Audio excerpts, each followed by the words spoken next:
All right, you're joining us on the Winning Together podcast with Jared, King Kong of Connection, Casey, and Shay, Rockstar Aslet. Hey Jared, let's kind of cut to the chase today. Want to make this powerful and poignant. In the recovery world, the recovery space, what we're seeing right now is metaphor. Crabs in a bucket. Tell me why that's coming up for you. So, once upon a time, I came across a story of crab cages. And if you look at crab cages and crab buckets, if you want to call it that, they don't have a top. They don't have a top. All they need is to have two crabs in a bucket. And what tends to happen is, as one crab starts to crawl out of the bucket to get some purchase on the climb, the other crab will grab it and pull it back down into the bucket. If you got a few of them in there, no crab is getting out at all. So people catch crabs, they don't even put lids on them. They just make sure there's at least two in every bucket. And how I see that applying in the recovery world is if you're spending your energy and your time with other crabs or people who are living a different kind of lifestyle that encourages drug use or bad behavior, you're going to get pulled back into that bucket every time you try to crawl out. So you have to find good people, new spaces, and you got to stop being a crab. Essentially, you can't be a crab anymore. You got to be smarter than that and get out of the bucket.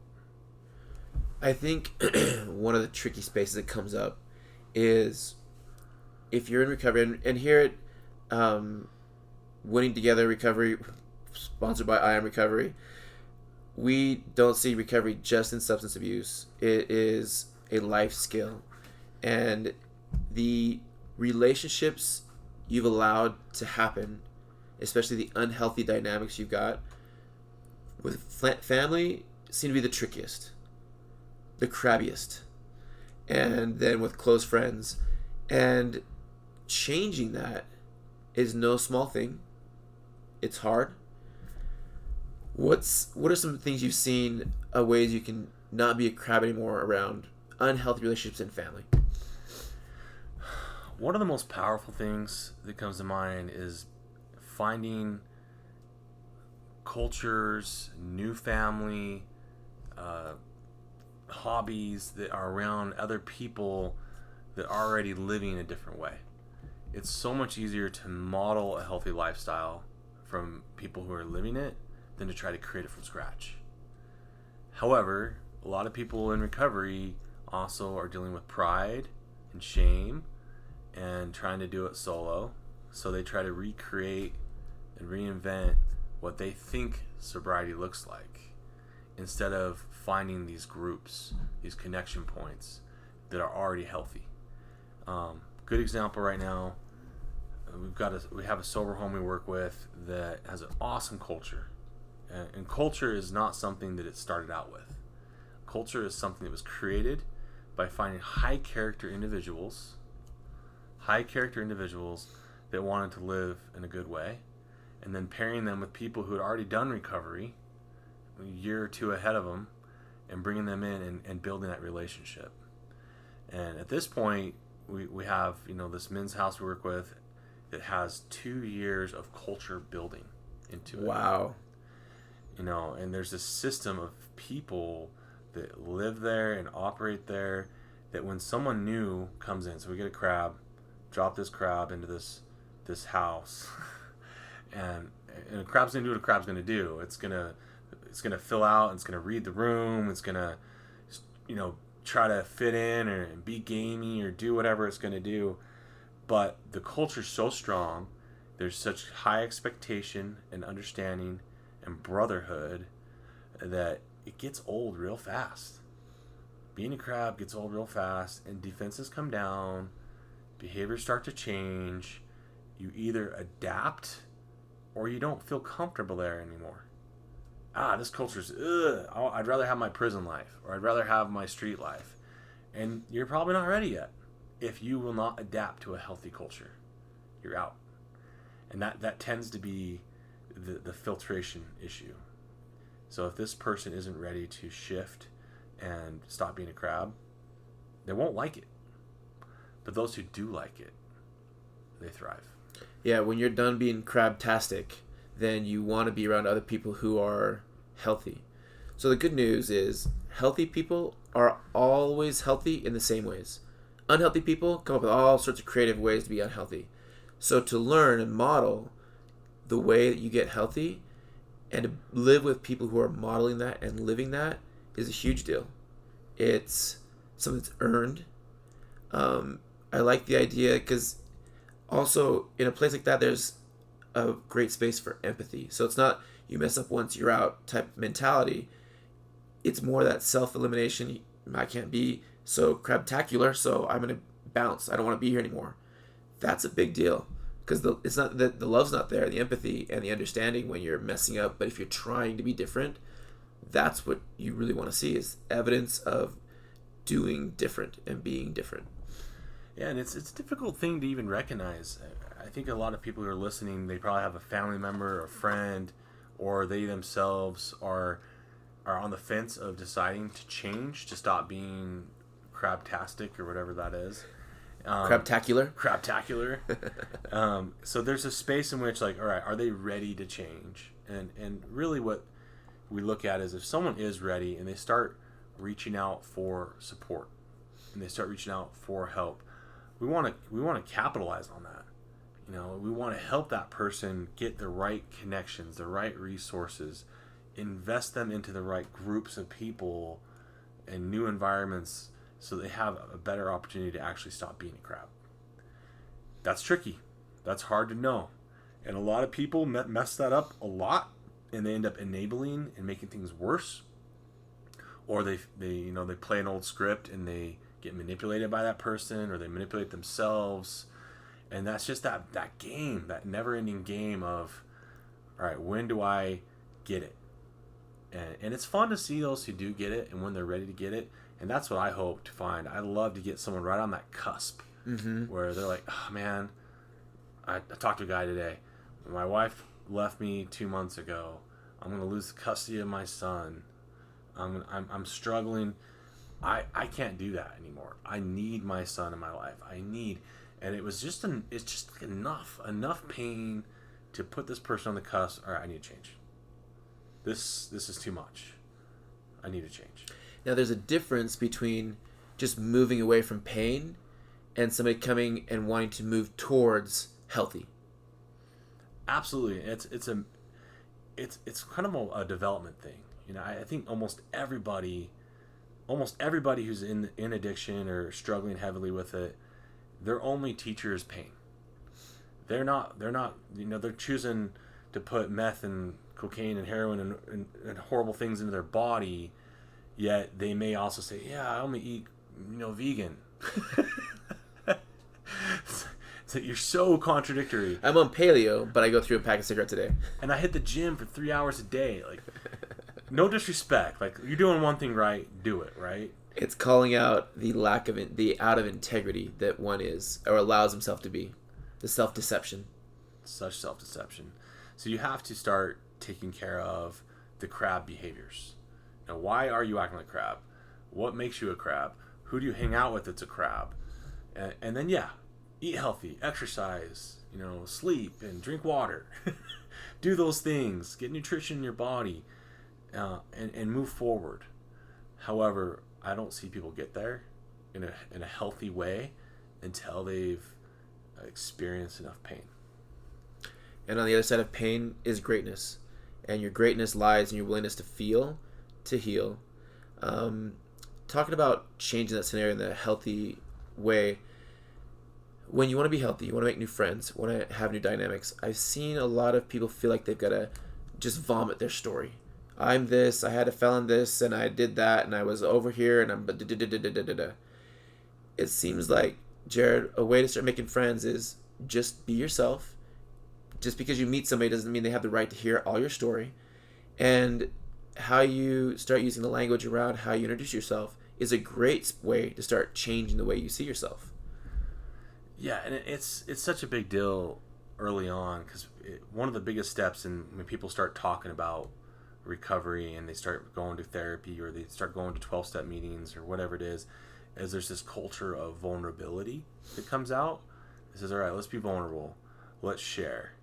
And that can come out in the right place, the right time, but it can also come out the wrong place, the wrong time, and then come out sideways and misunderstood too. I had someone very close to me when they first started getting treatment for an addiction. They called me up and wanted to make all the amends, and they're working the steps, right? And I'm like, I'm not ready for that.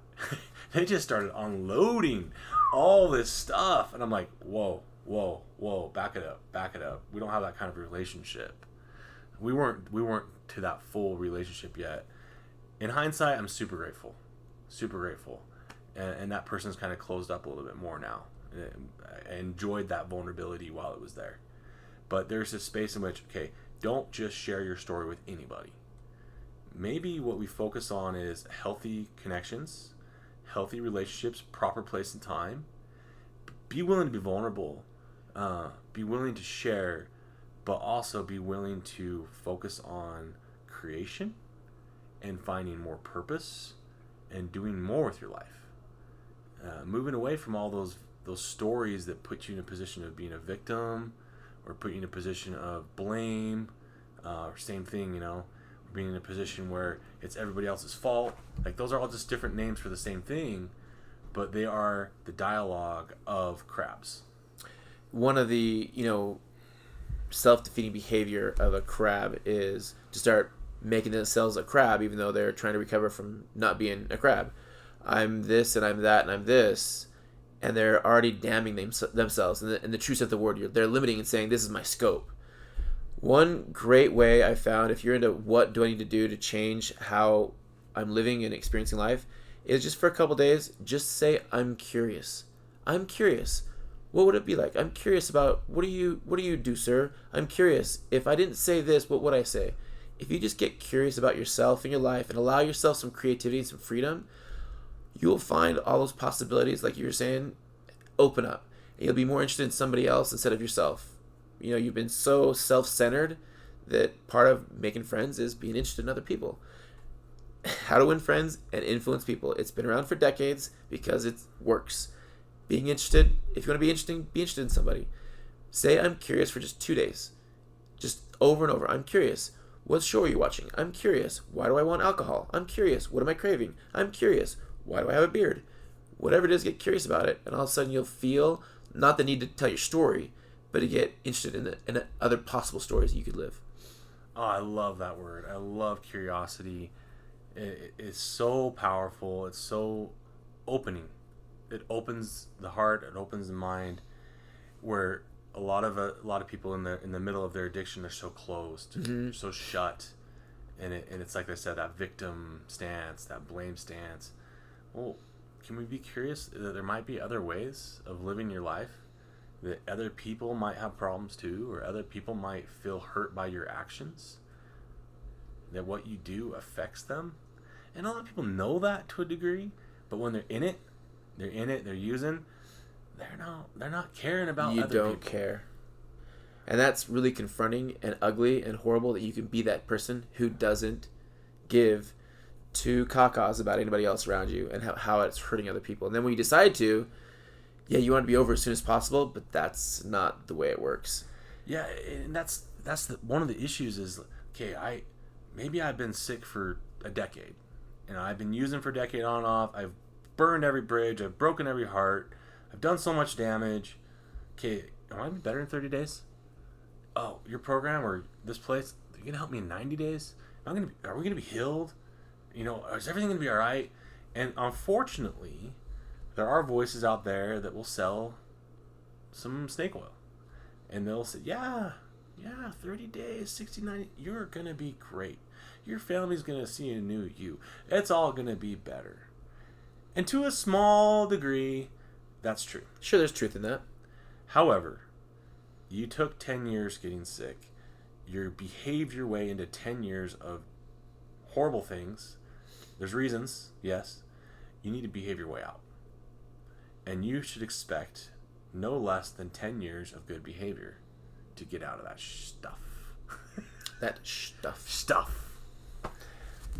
I think that, when you start learning some things, so when you say I'm curious, what's interesting is it bypasses some of the neural pathways you have in your brain that you've created, that your story just gets filtered through. You kind of vomit out this same old, same old. The another way to get around some of those circuits and start allowing the behaviors that you need to adopt to happen is you start talking to yourself in the third person. Isn't that crazy? I've heard that. Yeah. So the Shay is feeling like sugar right now. Why is the Shay feeling like sugar? The Shay is tired. Why is the Shay tired? The Shay does not want to go say hi to that woman. Why is that?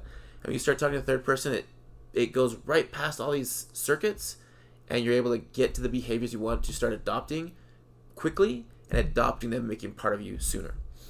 Yeah, what I see in my mind there is this over enmeshed. It's like playing with two colors of Play-Doh. We've got our red and our yellow, and we smushed it all together, and now we need to separate them again. It's nasty orange. Yeah. It's nasty orange. And by taking it into that third person, it's a filter that allows it to kind of be resorted. Mm-hmm. If I try to do that on my own, I'm too enmeshed. I'm too in front of it. I've mixed it up so much, I don't know my emotions from my thoughts anymore. It's just one big glob. And if it's one big glob, good luck. Really. That's one thing I really like about you and the I Am Recovery team is the coaching you offer that does go beyond a month or two to months to quarters to even years, allowing somebody to access a coach to you're adopting your behaviors to change the what's in your life. When you slip and fall, which is part of the process, you'll get back up and the fall won't be as far, or you won't hurt as bad, or it won't blow up in your face and everybody else's as much. And you'll see progress, and progress equals happiness. So true. And that coach, that third voice, or that other voice, if you want to call it, yeah, we can talk ourselves in third person, but we can also have someone else be our brain for a while. Great way to say it. And that's sometimes all we need. Your best thinking got you here. Somebody else is thinking to get somewhere different. Yes. And that person has your best interest in mind. They're assuming the best for you. They can see a lot of your blind spots. Trust them, which is hard, but you do. They help you. And as you get down the road a little bit, 1 month, 2 months, 3 months, 6 months, they're another brain. They're a collective that can help you see what you're not seeing. And you've got so much buy-in and trust over the time of building with that person, you're going to listen more times than not. And if you're not listening, you got to reset. And reset doesn't happen alone. Your life, if you're trying to do it in your head, or do you want to go and transform this, chrysalis and come out as Superman, it doesn't happen that way. It happens with people around you. Promise yourself not to do your life alone anymore. And you'll be then coachable, and you'll be open to feedback and criticism, because what you really want is to be a better you. Be healthy, happy. And I want to just throw in a plug for some other things. We've got new friends when we go to a recovery program. We've got new family there. Like we said, we have the brotherhood at the sober homes, the sisterhood at the girls' home. But there's also opportunities for hobbies. I recently joined a CrossFit gym back in November of last year. Excellent. And I had all the stigmas around CrossFit. I'm like, I'm a fat old guy. I'm not ready for this. There's no way. And I go in there the first day. They all look like ninjas doing crazy, incredible stuff. And at first I'm like, I don't think I can hang. I'm not gonna hang. Why am I here? And I had to do a little ego smashing. It's not about them. It's about me. About my growth, my health. I want to be there for my kids. I want to have a strong back. Started crabbing out. Not gonna be crab anymore. However, what I found was they were supportive. They were new friends. They were new environments. The coaches were really personable and kind, and they took individual time with me. No ego. And whatever ego was left in sweat and tears from the crazy workouts, right? And after going there since November, my wife and I have been going together. It's been a fun experience. It's been like a date night in the morning. We've got friends, new friends that are all clean and sober. They're doing good things together. It's a positive environment. Find something like that. There's places like that. And if you're local in Utah County, Elevated CrossFit. go there. That's my plug. Ego-free, awesome people, good environment. You know, the thing about a good CrossFit gym is when you go to that box, you bond because you're doing hard, you're doing heavy, you're doing different, you're doing ouch, you bond. In the same way that when you're using, you bond in that way too. And it's an unhealthy way.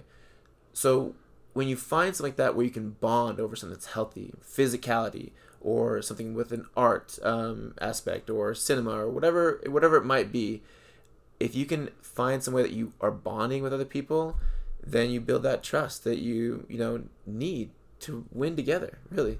And I remember like one of my first workouts, I was sucking so much wind, and I was doing the minimal scaled workout, not even close to finishing, and people started cheering for me.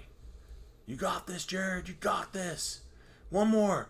Don't wait. Pick up that bar. You got this. Come on. And it's just something inside me was like, yeah, I do. I got this. And it inspired me to do it. And I did my best. And man, I'm miles away from my dream body or whatever. I don't care. But I feel good and I feel connected. And I know there's other programs like Fit for Recovery is really good locally in Salt Lake City. War up in Ogden and Kaysville doing good work. There's Fight Gyms doing good work. Find your tribe and tribes and be curious. What if I went for a month? What if I went for a day? What if I just gave it a shot? What if I made some friends? And those connections will pull you through those harder days and create healthy relationships and other opportunities. Teach you how to be a good friend. Teach you how to be a better person. And that, you look back, you're fit, more fit than you were. The skills you have are tremendously more. I mean, the ability, the way you can now stay fit going forward. And when you look at how you've grown and what you've gained, and instead of what you aren't or what hasn't happened, you're really proud. And looking at yourself in the mirror and being happy, Jared, I'm proud of you for going to CrossFit for 6 months in the morning. All the days you didn't want to go, you went and you did it. It's a big deal. That feels good. When you feel that, you're less incentivized to go out and find something that is illegal, unhealthy, poison. So that's the trade-off. That's where you start getting that I like myself. I love myself. You're competing with your cravings. You're self-competing with yourself. You're showing yourself you can do it. You're giving yourself self-love. It's powerful. Love it. I think that's a good place to wrap up. There's several actionable ideas. I love the plugs. I love the kind of dynamic there. Watch out for your family. Quit being a crab. Don't be around crabs. Love crabs. That's fine. But start building new ways. You decide who you want to be, who you are. You're an eagle. You're a lion. You're a shark. Whatever it is, be that, and then go find other sharks or lions or eagles to be with. So true. Thank you, Shay. Appreciate you as always. Thank you. Oh, right back at you, King Kong. Oh. All right, guys. Have a great day.